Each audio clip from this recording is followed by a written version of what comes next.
Welcome back to Urban America Horror. Today we dive into the story of a girl who, on a rainy Saturday night, after a heated argument with her boyfriend, decides to take a long drive down a deserted road to clear her head. Along the way, she encounters a strange boy walking alone in the rain. Despite his strange appearance, she offers to give him a ride. However, as the boy's behavior becomes increasingly strange, she realizes that she may have picked up something far more dangerous than a lost child. The boy reveals that he has been trapped in this world for years and presents her with a chilling choice: drive for 2 years straight or perform a dark ritual to help him return to his own world, Zagamarth. As she grapples with her decision, the story plunges into a terrifying ritual that blurs the lines between reality and the supernatural. As always, if you have your own story to share in the next episode, please submit it to Urban America Horror or email us. You can find the details in the description below. I would love to feature your story right here. After all, it's stories like yours that keep this show alive and spooky every day. Now be sure to hit that like and subscribe button if you're new and ready for more horror and haunting, spiritual and supernatural stuff. It was 9 p.m. on a rainy Saturday night. I got into a fight with my boyfriend Jack. After arguing back and forth for an hour, I decided I have had enough and got up, grabbing my car keys on my way out of the apartment. I hurried to my car while the rain was pouring down on me. I managed to get in my car without being completely soaked. I turned the car on and started driving, without knowing where I'm going. I decided to go on a long drive through a fairly secluded road to calm my mind without having other people driving or honking around me. I wanted peace and silence. I wanted to relax. I was feeling much better just 10 minutes into the drive when I thought I saw a kid walking on the side of the road. I squinted my eyes, trying to see better. It for sure looked like a little kid with his back turned towards my car. I was confused. Why would a literal kid be here walking on the side of such a secluded road with nothing for miles, that too on a rainy night at 10 p.m.? When I got closer to the kid, I started slowing down. It was a little boy, maybe a 7 or 8-year-old. "Hey kid, are you okay? Do you need any help? Where are your parents?" "Zerania," I called out. The boy turned around, drenched in rain. His skin as pale as a ghost, eyes sunken in, hollow cheeks with wide open eyes. He looked pretty frail. "Are you okay? Where are you going?" "Zerania." The kid showed no emotion. He didn't reply any of my questions, just looked at me with his wide eyes. There was something wrong with him. I couldn't put my finger on it, but there was something strange about him.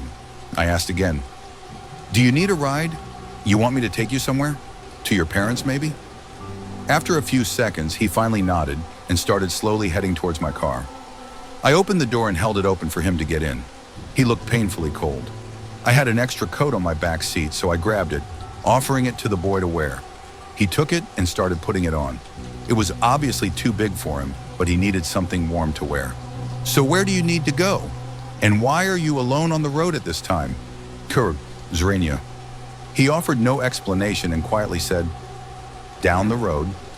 I was confused but decided against questioning him any further and started to drive down the long empty road. I tried to ask him if he needed anything else, if he needs to call somebody, but he just ignored all my questions and didn't reply.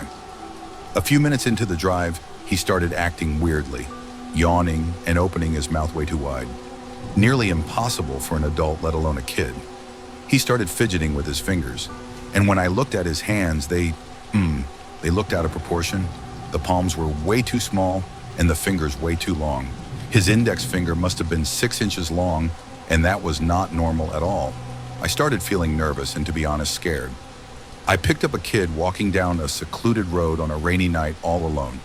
He is in my car now, and yeah, a kid cannot possibly hurt me or something, but it felt way too weird and scary for some reason. While I was submerged in my horrifying thoughts, he tilted his head slightly to look at me. I asked him if he wants to talk now, but he just stared at me, not saying anything.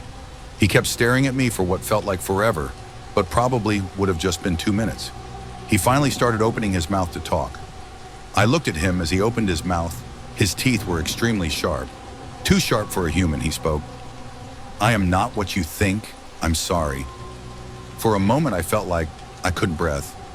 But then I tried to think of it as a silly joke and asked, "What are you then?" Are you not a kid? What's your age? 8 inches.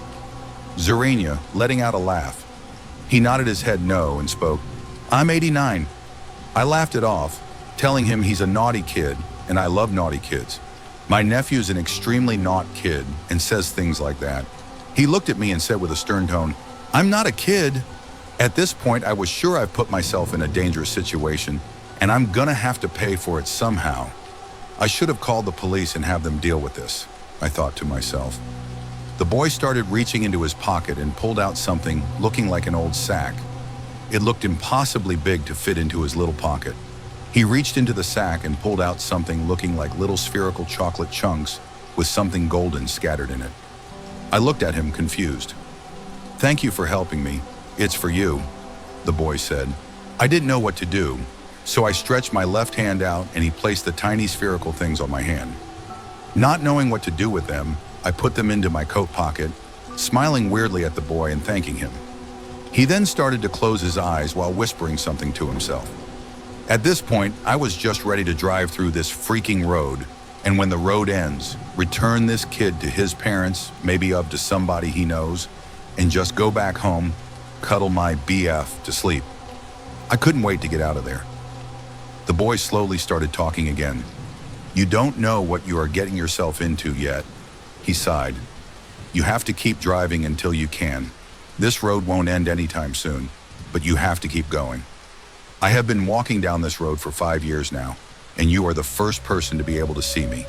And now that you have seen me and taken me in, you have to keep going with me. Just like I have been going since 5 years now. The end is near, not too far. It felt like my heart was coming up my throat, my stomach clenched, my palms getting sweatier, and my brain freezing. I looked at the boy and he looked serious. He didn't look like an innocent child fooling around. No, not at all. He looked like a wise person who has seen and experienced a lot and who knows what he's doing and talking about. What do you mean? How long do I have to keep going before this road ends? Zerania. He looked at me with a sympathetic expression. A long time, a couple of years maybe. I started feeling dizzy and felt like I need to throw up when the boy said, I have an offer for you. You get to choose.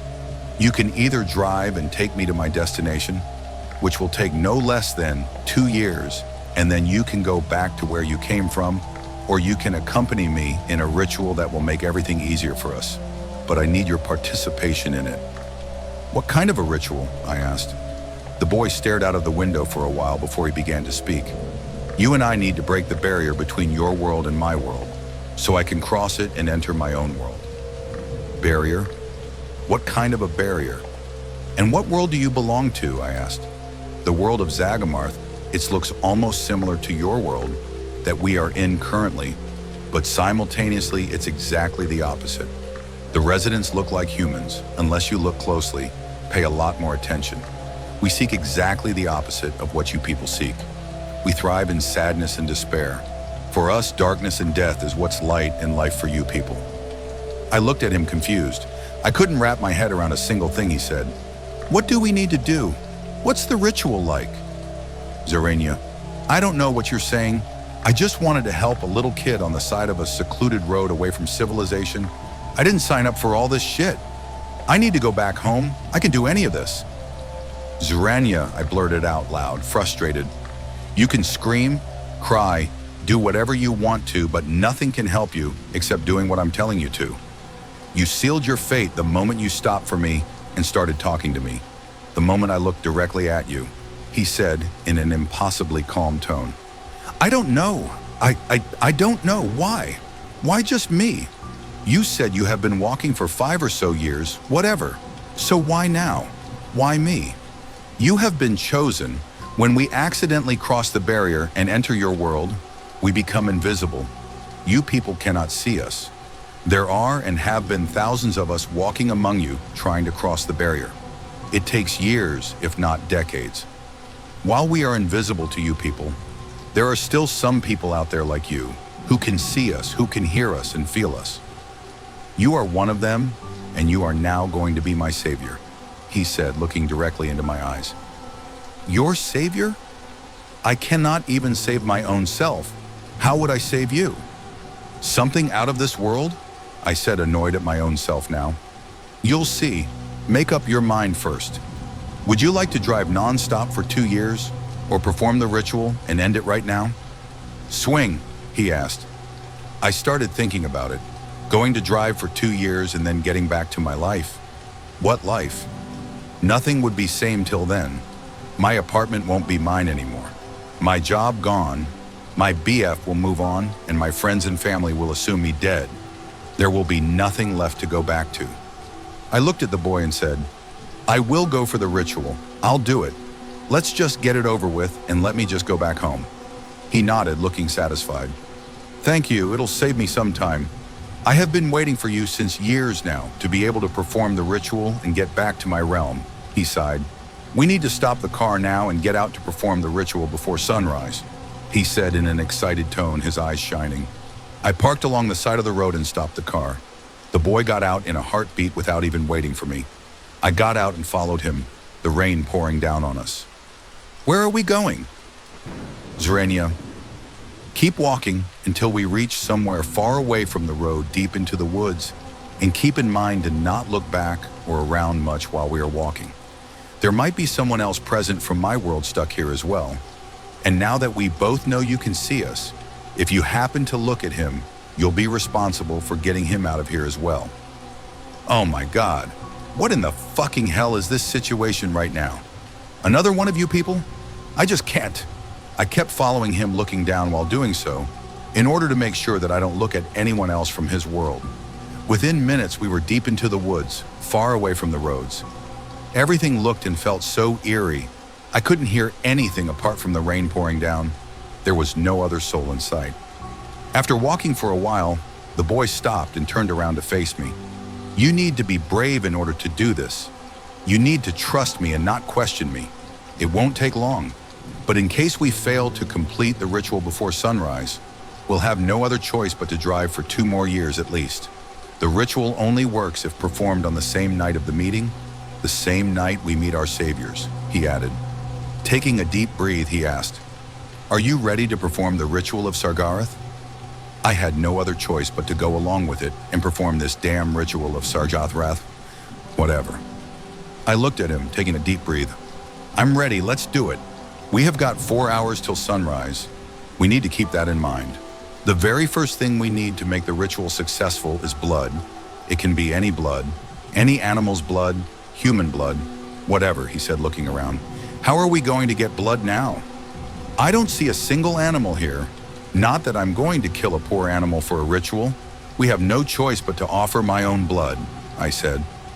The boy looked at me and rolled his eyes. It's not a drop of blood that we need, but a lot of it. You can offer that much blood alone. So, we're going to offer our blood, you and me together, he said. It felt weird to let a kid do all that. I mean, he wasn't a kid. He wasn't even human, but he was in a child's body looking almost human. It felt strange. Okay, so do you have something to take our blood out or cut ourselves or something like that? Zrenia. The boy reached into his pocket and took out the same sack that he used before to take those chocolate chunk-like things out of. He reached into it and pulled out a blade-like thing, but it was weird. It was too thick to look like a blade. He made me sit down on the ground and reached into sack, pulling out a little box. He opened the box and started making a small triangle around us with something powdery present in the box. No matter what happens, don't look around much. Don't go out of this triangle until sunrise. I repeat, no matter what. You have to stay in this triangle until sunrise, he said. After making the triangle, he sat in front of me, crossed his legs and spoke. If you leave the ritual in between, without completing it properly, you'll be stuck in between the 2 realms and you'll lose your mind and eventually either kill yourself or die. Nobody will be able to save you, he added, looking into my eyes. I don't know how, but I felt brave enough to do it. It felt like I could do it and get over with all this. Go back home and fall into a deep slumber with my boyfriend cuddling me. I wanted to end it as soon as possible. All right, I won't leave the triangle or end the ritual before completing it, I said. The boy picked the blade-like thing and ran it across his abnormally small palm, black, viscous liquid pouring out of his palm. He let his blood drip down on the ground between the two of us. After the wound stopped bleeding, he made another deep cut, this time on his arm. More blood pouring out now. It felt like forever. Watching a kid bleeding like that in front of you felt horrible, but he wasn't a kid, I told myself. After the ground was completely soaked by his blood, he lifted his gaze and looked at me. Ready? I hesitated for a moment, but then quickly stretched my hand out. Do it. He made a deep cut on my palm. For a moment, I didn't feel any pain, but then the pain hit me like a truck. It felt like too much. I wanted to take my hand back, scream and run out of there. But I couldn't do that. I had to be brave. Blood pouring down on the same spot soaked by his blood. We both sat in silence watching it. After what felt like forever, he looked at me and went for my arm, cutting it even deeper. More deep red blood coming out of my arm, falling on the ground. I felt lightheaded. The dizziness was too much to bear. I wanted to sleep, close my eyes and not think about anything. But the boy spoke. Don't close your eyes, keep looking on the ground. After we were done with the blood offering part, the boy took some jelly-like thing out of his old reliable sack, wrapped in some sort of wrapper. He used it on his wounds and then asked for my hand, rubbing it on my throbbing and aching wounds. As soon as the substance hit my wounds, it felt much better. The burning wounds felt way too cool now. The pain almost gone. I looked at him and he smiled. Now that the basic preparation for the ritual is done, we shall go ahead, the boy said in a surprisingly serious tone. Thanks for tuning in to today's horror story. If you have a horror, mystery, or haunting story you'd like to share, send it to us at Urban America Horror or email us below the description. And don't forget to subscribe and turn on notifications so you never miss a new episode when we upload it. We'll always be here waiting for your next horror story.